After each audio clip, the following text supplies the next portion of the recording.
ಆಸೆ ಪೋಸ್ಟ್ ಮಾಡ್ತೀನೋ ಗಂಡನ ಪೋಸ್ಟ್ ಪಡಿತೀನೋ ಡ್ರೆಸ್ಸೇ ಒತ್ತಾಳು ನಮ್ಮನೆ ಸೊಸೆ ಆಯ್ತಾಳು. ಅದನ್ನು ಪಡ್ಕೊಂಡ್ ಬಂದಿರ್ಬೇಕು ಅಂತ ಹೇಳ್ತಾರೆ. ಆಗೋಯ್ತು.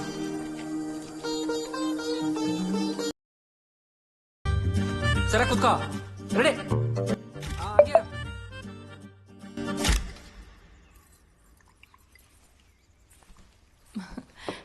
ಹುಡುಗಿ ನಮ್ಗೆಲ್ಲ ಇಷ್ಟ ಆದ್ಲು.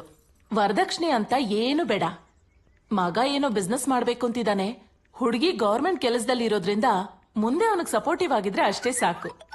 ಹಾ, ಮದ್ವೆ ಜೋರಾಗಿ ಆಗ್ಬೇಕು. ನೋಡಿ, ನಾನು ಪ್ರೈವೇಟ್ ಬಸ್ಸಲ್ಲಿ ಕೆಲಸ ಮಾಡ್ತಿದ್ದವನು. ಈ ಮಧ್ಯೆ ಆರೋಗ್ಯ ಸಮಸ್ಯೆ ಆಗಿ ಕೆಲ್ಸಕ್ಕೂ ಹೋಗಕ್ಕಾಗ್ತಿಲ್ಲ. ಮದ್ವೆನ ಗ್ರ್ಯಾಂಡ್ ಆಗಿ ಮಾಡ್ಕೊಡ್ಲಿಕ್ಕೆ ಆಗ್ಲಿಲ್ಲ ಅಂದ್ರೂ ನಮ್ ಶಕ್ತಿ ಮೀರಿ ಏನಾಗುತ್ತೋ ಅದನ್ನ ಅಪ್ಪ ಇದೆಲ್ಲ ಬೇಕಿಲ್ಲ ಅಪ್ಪ. ಕುಮಾರಿ, ನನ್ ಮಾತ್ ಕೇಳಿಪ್ಪ. ಏಯ್, ವಾಟ್ ಹ್ಯಾಪನ್?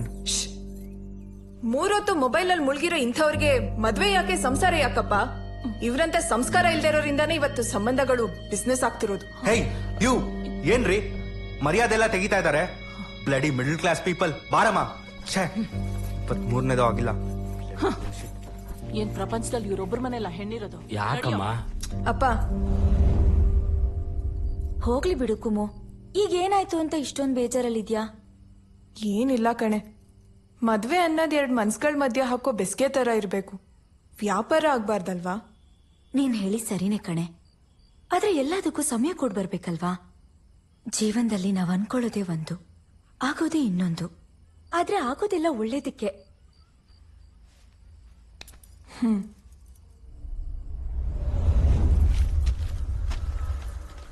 ಮೇಡಮ್ ನಮಸ್ತೆ. ನನ್ ಮಗನ್ ಫೋಟೋ ಕೇಳಿದ್ರಂತೆ. ಹಾ, ಏನು? ಅಕೌಂಟ್ ಓಪನ್ ಮಾಡಕ್ಕೆ ಮೇಡಮ್.